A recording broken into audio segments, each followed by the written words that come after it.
Selamat beraktivitas buat teman-teman semua, subscriber setia channel spesial horor dimanapun kalian berada. Semoga semua usaha dilancarkan dan dimudahkan, semua tujuan dan keinginan dikabulkan, sehat dan sukses selalu buat kita semua. Satu lagi, cerita horor akan Mimin bawakan buat kalian semua. Kali ini dari akun Twitter Payung Hitam, berjudul asli Pitutur Nasihat. Selamat menyimak dan semoga kalian suka dan terhibur dengan ceritanya. Salam horor.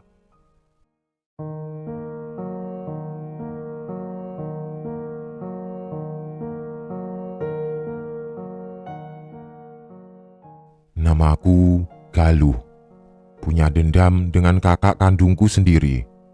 Dendamku didukung kuat oleh suamiku sendiri yang aku sudah nikahi sekitar 8 tahun yang lalu.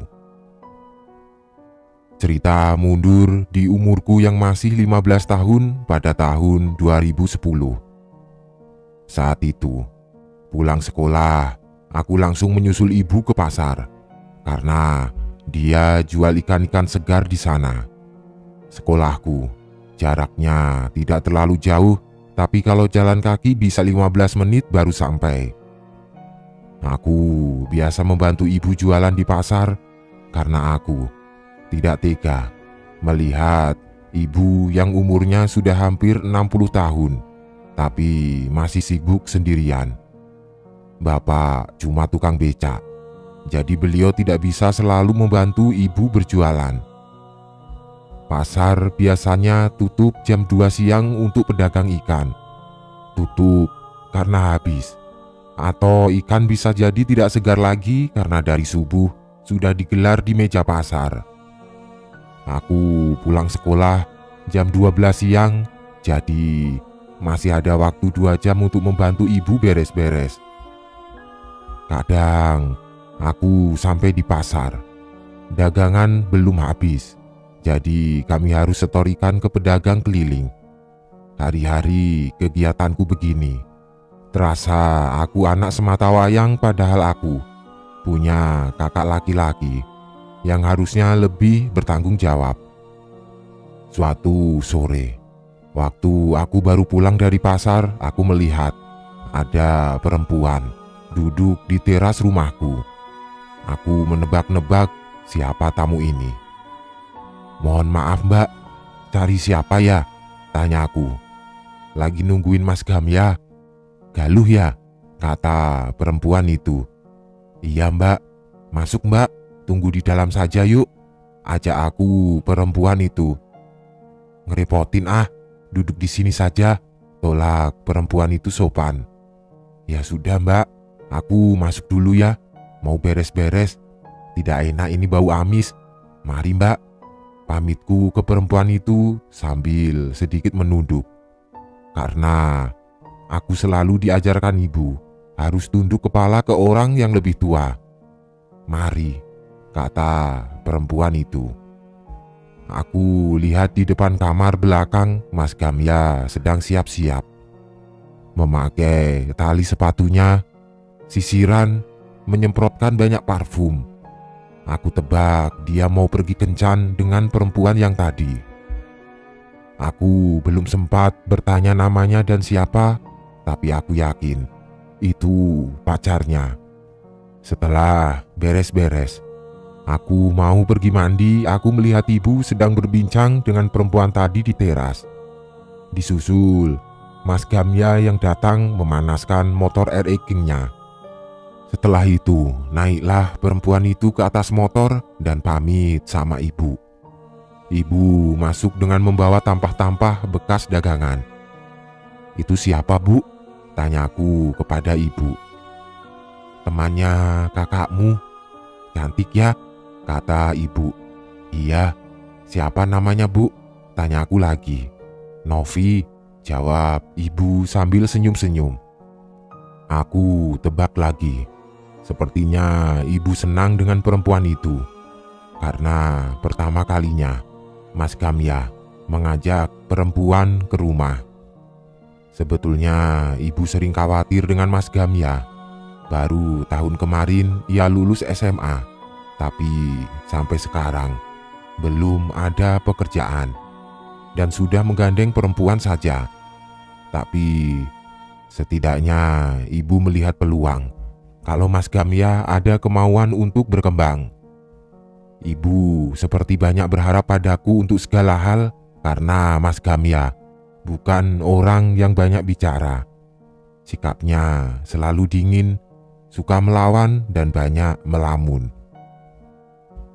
Aku seringkali kedatangan teman ke rumah, biasanya untuk kerja kelompok karena aku anak SMK yang rata-rata tugasnya harus berkelompok. Kali ini aku dapat kelompok yang satu anggotanya tidak pernah sekelompok denganku. Jadi aku seperti baru kenal dengan dia, sebut saja namanya Yoyo. Lagi asik bekerja kelompok di teras, aku melihat Yoyo mengintip ke dalam rumahku. Di jendela kayuku memang tanpa kaca, cuma dilapis kain tirai. Karena aku merasa risih, aku menegur Yoyo. Tapi Yoyo nampak kaget, sedikit pucat tapi langsung meminta maaf karena sudah lancang. Aku juga jadi tidak enak sudah mengagetkan dia. Tapi semenjak itu Yoyo jadi beda. Tiap kali kami mau kerja kelompok dia selalu menolak kalau lokasinya di rumahku. Kami dalam kelompok mata pelajaran ini bakal selamanya nanti sampai naik kelas. Sebetulnya kami rencanakan kerja kelompok bergilir di rumah tiap anggota. Tapi semua temanku sepakat di rumahku saja selamanya karena rumahku punya teras luas dan halaman yang rindang. Cuma Yoyo saja yang sejak kerja kelompok kedua dia tidak mau lagi datang ke rumahku. Agak heran sebetulnya. Tapi ya sudahlah. Kalaupun Yoyo tidak ikut, tapi Yoyo titip uang jajan dan meminjamkan laptopnya untuk kami. Singkat cerita, waktu aku sudah mulai memasuki UN, ibu dan bapak juga sudah sering mengenalkan aku dengan beberapa laki-laki. Iya, untuk dinikahkan denganku. Karena aku memang masih orang desa, jadi umur 18 tahun adalah umur yang pas untuk perempuan menikah. Aku ingat sekali momen-momen ini karena kesibukan UN, masuk perguruan tinggi negeri, menikah, dan beberapa persoalan kakakku. Di malam yang tenang itu, bapak menyuruhku ke bangunan sebelah yang biasa kami buat untuk meletakkan padi dan hasil tani untuk mengambil kentang. Aku berangkat, akhirnya cuma ditemani lampu sentir kecil. Menyusuri jalan setapak, kira-kira 60 meter dari rumahku ke bangunan itu. Di tengah jalan, aku menengok ke belakang, sekedar mengecek kenapa baru beberapa meter saja sudah gelap sekali. Padahal lampu di rumah terang. Biasanya lampu rumah terangnya sampai ke jalanan. Waktu aku menengok sekelebat, aku melihat di rumah ada 2 perempuan dan 1 laki-laki. Itu adalah ibu, bapak, dan 1 lagi siapa?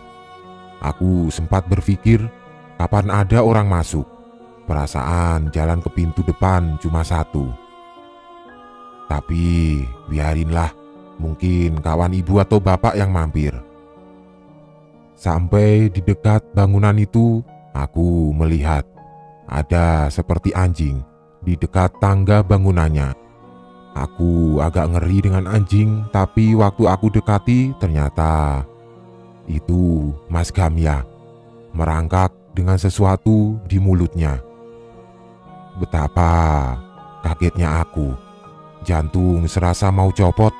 Mas Gamya tidak mungkin bercanda.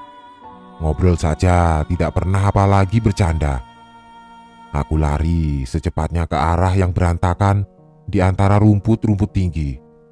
Akhirnya, aku sampai ke rumah, langsung menuju kamar Mas Gamya di belakang.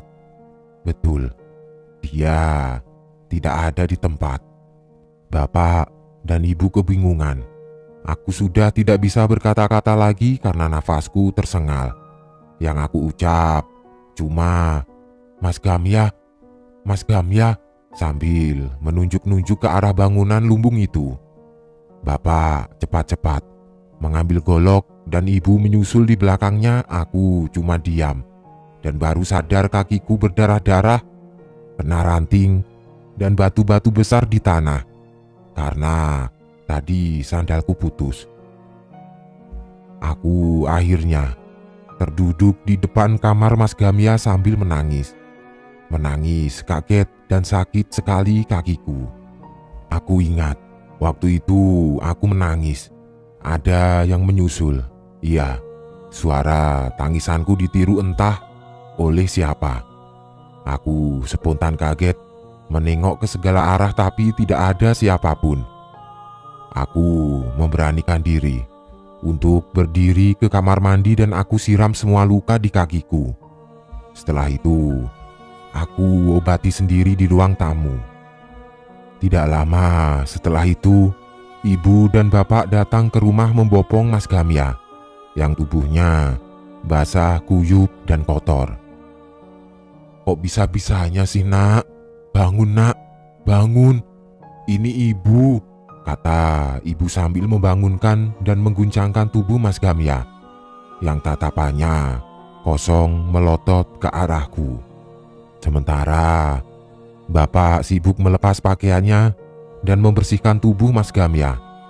Aku cuma ketakutan di hadapan Mas Gamya. Ia seperti orang mau memangsa. Setelah Mas Gamya selesai, ibu merebahkannya di ruang tamu lalu lanjut mengobati kakiku. "Kamu lihat apa tadi, Nduk?" tanya ibu. Aku jadi enggan banyak bicara. Aku bingung apa yang terjadi, jadi aku diam saja. "Ya sudah, kamu tidur sana, biar besok sudah sembuh lukanya." Ibu masih suka membohongiku layaknya anak kecil. Aku suka sekali waktu ibu selalu berusaha menenangkanku. Walaupun aku tahu lukanya tidak bakal sembuh besok, tapi aku menjadi tenang. Ibu adalah orang yang sangat mencintai anak-anaknya. Walaupun Mas Gamya selalu melawan, tidak tanggung-tanggung. Biasanya Mas Gamya suka main fisik terutama pada ibu. Kalau pada bapak atau di depan bapak dia tidak berani, karena selalu diancam dilaporkan ke polisi. Sama juga dengan aku. Dia suka kasar, sesekali suka mengambil hakku tanpa izin. Aku pernah dulu berani melawan tapi aku ditampar keras, sampai terpelanting ke belakang. Semenjak itu aku selalu dingin dengan dia. Aku berjalan menuju kamar, lalu bapak bilang jangan lupa berdoa sebelum tidur. Aku cuma mengangguk. Di dalam tidur, aku bermimpi, aku lupa dengan mimpinya. Intinya, aku terbangun kaget. Badanku menggigil dan lidah terasa hambar. Aku mengecek jam yang masih menunjukkan jam 3 pagi. Aku akhirnya tidur lagi. Di waktu aku berusaha tidur, samar-samar aku mendengar suara laki-laki dari kejauhan. "Galuh, Galuh, Gal," memanggil namaku. Karena aku pikir itu Mas Gamya, aku bangun untuk ke ruang tamu. Semua ruangan di rumah sudah gelap. Tapi di ruang tamu, aku melihat lilin masih menyala. Di sana ada ibu tidur di sofa tanpa Mas Gamya ada di sana. Aku bingung, kemana dia? Karena aku sudah merasa demam dan menggigil, aku putuskan balik ke kamar. Karena aku sudah merasa demam dan menggigil, aku putuskan balik ke kamar. Karena aku pikir tadi, cuma diambang sadar tidak sadar suaranya. Tapi waktu aku sudah di depan pintu kamar, aku mendengar lagi suaranya. "Galuh, Mas, mau minta maaf." Aku makin bingung. Tapi waktu aku mengintip lagi ke arah ruang tamu, di tempat direbahkannya Mas Gamya, ada pocong ditidurkan di situ. Dengan wajah Mas Gamya yang menangis, tapi wajahnya begitu gelap. Aku pingsan seketika di sana. Yang aku ingat waktu bangun, aku sudah ada di rumah sakit dengan infus di tanganku. Karena itu pagi hari sekitar jam 9, ada seseorang masuk ke kamar. Perempuan ini aku kenal. Dia pacar Mas Gamya. Mengantarkan aku sarapan tapi pakai seragam suster. Aku baru tahu dia bekerja di sini. Dia lemparkan senyuman dan bilang, "Dimakan ya, semoga lekas sembuh." Aku balas senyuman juga karena kepalaku sangat pusing waktu itu. Aku tidak sempat bertanya, di mana ibu dan bapak. Seharian aku cuma bisa terbaring lemah dengan perasaan khawatir bagaimana nanti UN. Aku tidak boleh sakit lama-lama. Setelah maghrib, ibu dan bapak datang, membawa rantang berisi makan malam. Tapi bapak tidak lama. Dia langsung pulang karena mau menjaga Mas Gamya yang juga sakit. Ibu menyuapiku dengan memakai tangan kosong. Nikmat sekali rasanya. Sudah belasan tahun aku tidak disuapi oleh ibu. "Mas Gamya, kenapa Bu?" tanyaku. "Sudah, kamu istirahat saja dulu," kata ibu. "Bu, aku kemarin lihat Mas Gamya merangkak di depan rumah lumbung. Di mulutnya seperti ada sesuatu, seperti ayam hidup. Tapi aku tidak yakin itu ayam," ceritaku kepada ibu. Ibu berhenti menyuapiku, langsung mengasihkan aku air putih. "Ibu sudah banyak kecewa sama kakakmu. Semenjak SMP tidak pernah mau mendengarkan ibu lagi, apalagi bapak. Dia sering sekali membantah ibu. Tapi ibu berusaha berpikir juga kalau generasi Mas Gamya dan kamu tidak bisa disamakan sama masa-masa ibu. Ibu tidak cerita ke kamu sengaja supaya kamu bisa fokus sekolah. Bapak juga, dia sudah capek kerja, jadi tidak mau tambah capek kalau di rumah. Jadi tidak pernah ibu curhat ke kamu soal masalah di rumah. Sebetulnya sudah 2 tahun ini kita krisis, Nduk. Harusnya kita tidak krisis karena kakakmu sudah dapat kerja. Tapi ini bapak jadi double kerjanya, ngebecak dan kuli panggul pasar. Kasihan bapak," jelas ibu kepadaku. Terpukul rasanya aku belum bisa membantu apapun dan marah juga dengan Mas Gamya. "Kakakmu semakin beda sikapnya setelah kenal sama Novi. Ibu sudah minta tolong Novi untuk bantu menasehati Gamya. Tapi Gamya cuma berubah untuk Novi, bukan untuk kita," jelas ibu lagi sambil terisak sekarang. "Kita doakan saja untuk Mas Gamya sekarang, Bu, supaya lebih ingat sama kita, terutama pada ibu dan bapak," kataku sambil menenangkan ibu. Besok siangnya, aku pulang ke rumah karena keadaan sudah membaik dan orang tuaku tidak bisa bayar untuk hari selanjutnya. Jadi, aku di rumah sakit 2 hari 1 malam. Sore menjelang maghrib di rumah, aku melihat Mas Gamya juga yang sudah segar dan kembali gagah sedang siap-siap mau pergi. "Mau kemana, Mas?" tanyaku basa-basi. "Cari duit tuh, disuruh ibumu," Jawabnya ketus.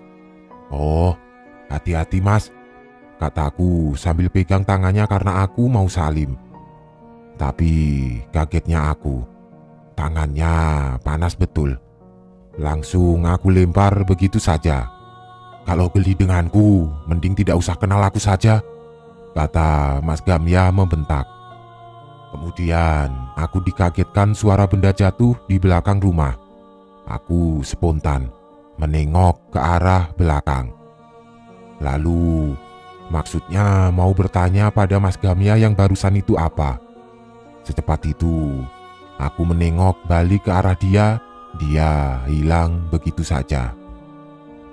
Kacau pikiranku. Masa bodoh dengan apa yang tadi di sebelahku. Aku pergi ke belakang. Belum sampai di belakang, aku mendengar ada suara desahan perempuan dari kamar Mas Gamya.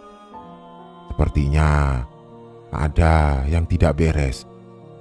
Karena aku penasaran apa yang terjadi, karena aku tidak tahu beda desahan orang sakit atau sedang berhubungan.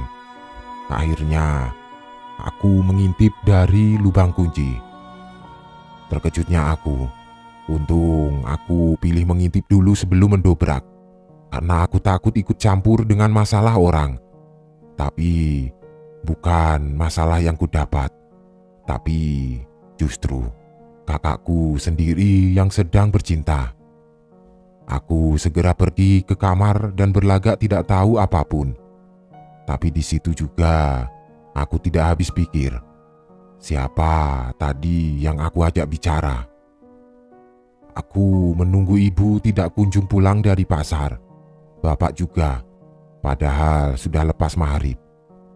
Oh iya, hari ini aku tidak ikut ibu ke pasar dan tidak sekolah karena kondisiku belum sepenuhnya pulih. Di tengah kesunyian itu, pintu depan diketuk. Aku berharap Mas Gamya yang membuka. Tapi 3 kali diketuk tidak ada yang membukakan. Ya sudah, aku akhirnya yang membukakan.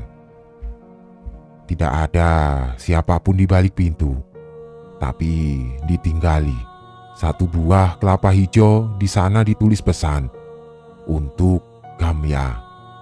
Aku masuk ke dalam rumah. Baru saja aku tutup pintunya, buah kelapa itu berubah jadi bungkusan putih. Waktu aku putar bungkusan itu, betul saja kepala pocong. Aku sudah mau gila.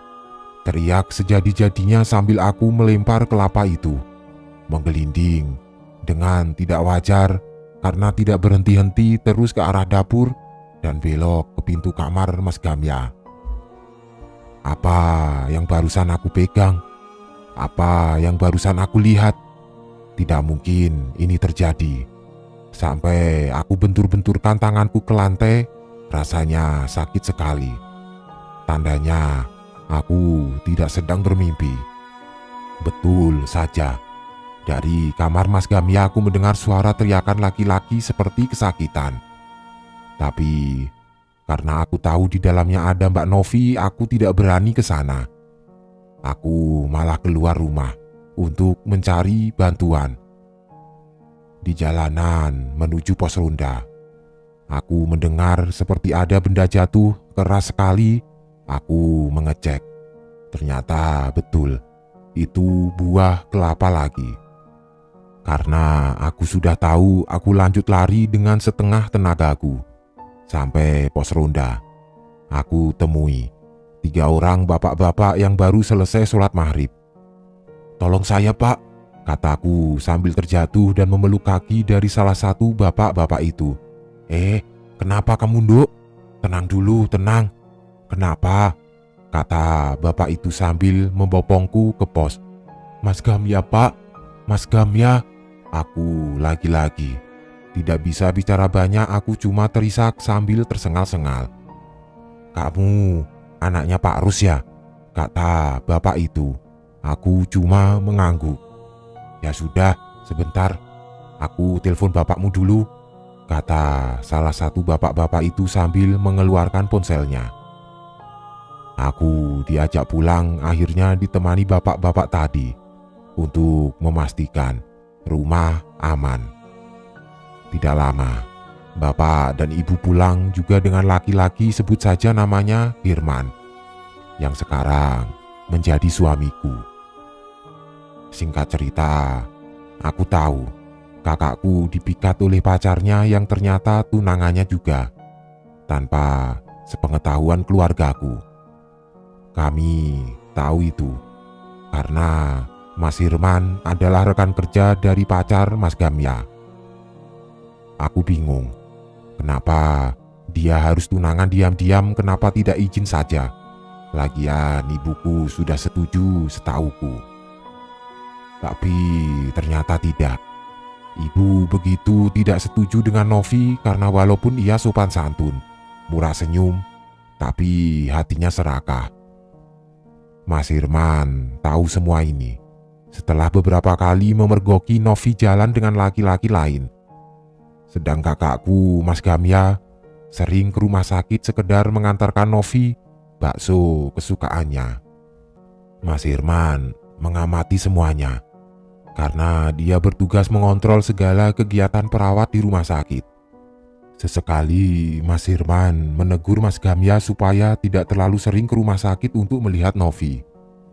Tapi Mas Gamya justru mengolok-olok Mas Firman sampai pernah baku hantam. Mas Firman sudah bekerja seprofesional mungkin menegur Mas Gamya dengan baik-baik. Tapi selalu saja Mas Gamya di luar rumah sakit menunggu Mas Firman untuk diberi pelajaran. Kakakku menyangka Mas Firman berusaha menghalangi hubungannya dengan Novi. Kakakku yang pendiam, dingin, terlihat santun itu juga ternyata punya sikap yang egois lebih dari iblis. Nasihat dari kerabatnya untuk kebaikan dirinya pun sering ditepis. Apalagi nasihat orang tuaku. Akhirnya ia berujung kualat. Sampai saat ini pemikat yang dipakai Novi untuk Mas Gamya belum berhenti. Tapi sepertinya Novi pun sudah lepas tangan untuk Mas Gamya karena kabarnya Novi segera menikah dengan seseorang, entah siapa. Novi dengan segala perjuangannya mengirimi kami berbagai jenis jin dan ilmu hitam agar keluarga kami tetap terpuruk. Tapi ia malah meninggalkan Mas Gamya. Membingungkan sebetulnya apa yang Novi mau. Membingungkan karena kita tidak dapat jawaban juga dari Mas Gamya yang sudah terlanjur gila. Tapi dari menurut diskusi keluargaku, Novi adalah orang yang telah ditolak cintanya oleh Mas Gamya. Akhirnya Novi main dukun. Ini masih perkiraan karena tidak tahu kebenaran aslinya apa yang kakakku telah berbuat. Kami juga tidak pergi ke dukun untuk menyelesaikan atau menyembuhkan Mas Gamya. Kami cuma pergi ke pura dan berdoa terus-menerus memohon kesembuhan Mas Gamya dan mensucikannya. Mas Firman sakit hati sekali karena sudah banyak dituduh oleh Mas Gamya. Hampir kehilangan pekerjaannya. Jadi bulan-bulanan gosip di tempat kerjanya kalau Mas Firman adalah perusak hubungan orang. Dibuat babak belur 3 kali dengan kakakku dan teman-temannya. Untukku sampai saat ini masih sangat membekas betapa sakitnya dikhianati kakak sendiri. Terutama melihat perlakuannya terhadap ibu. Ibu begitu sabar merawat Mas Gamya yang sekarang sudah tidak waras lagi. Mas Firman tahu, akulah adik dari Mas Gamya waktu aku masuk rumah sakit. Dia prihatin melihat aku, ibu, dan bapak. Yang tadinya cuma masalah pekerjaan, sekarang Mas Firman bisa sampai memasuki masalah personal keluarga kami. Yang akhirnya, setahun setelah aku lulus SMK dan berhasil masuk PTN, aku menikah dengan Mas Firman. Dia yang membawa derajat keluargaku lebih baik. tapi dengan terpaksa merawat kakakku juga yang gila. Dan kabarnya waktu aku selesai melahirkan, Novi juga tidak terdengar kabarnya. Tapi menurut gosip dari rekan kerjanya, Novi jadi perempuan bayaran di salah satu tempat karaoke dan rata-rata rekannya hilang kontak karena Novi malu. Sebelum diakhiri cerita ini, sebaiknya kita introspeksi mendengarkan nasihat orang tua demi keselamatan hidup dan hargai pendapat orang lain yang niatnya memotivasi kita untuk lebih baik. Dan yang paling penting, dicek terlebih dahulu kalau ada kelapa jatuh di malam hari. Jangan langsung diambil, besok pagi saja. Begitu juga kalau ada orang yang mengetuk pintu di malam hari, jangan langsung dibuka. Dilihat dulu dari jendela, siapa yang mengetuk atau tanya siapa yang di luar. Pastikan kalian kenal mereka atau amati garis bibirnya. Kalau ada garis bibirnya, berarti aman.